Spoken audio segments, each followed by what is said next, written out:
রাতুলকে jail থেকে বের করলো আনিস সাহেব এবং তার মেয়ে। শুধু তাই নয়, এবার যেন আনিস সাহেবের কোম্পানির সমস্ত প্রপার্টির দায়িত্ব পাবে রাতুল। সেই সঙ্গে আনিস সাহেবের মেয়ের সাথে নতুন করে চক্কর শুরু হতে চলেছে রাতুলের।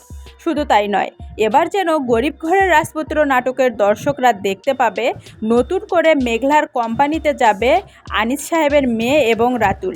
কিন্তু কেন রাতুল আবারও নতুন করে মেঘলার কোম্পানিতে গেল?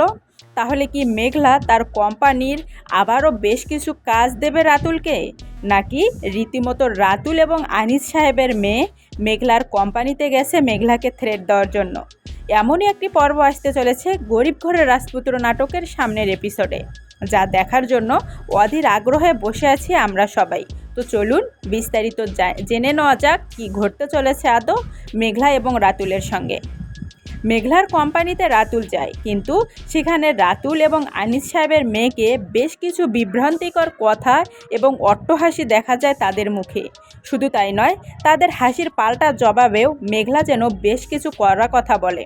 তাহলে কি এই রাতুল এবং আনিস সাহেবের মেয়ে মেঘলার কোম্পানিতে গেছে শুধুমাত্র মেঘলাকে থ্রেট দেওয়ার জন্য, নাকি মেঘলার সঙ্গে নতুন করে বিজনেসের ডিল করবে আনিস সাহেবের মেয়ে, যাতে করে ফাঁদে ফেলতে পারে অনিককে? যে কারণে মেঘলা তাদেরকে প্রপার্টি এবং কোম্পানির কাজ দিতে রাজি হয়নি জন্যই কি আনিস সাহেবের মেয়ে এবং রাতুল মেঘলাকে থ্রেট করছে?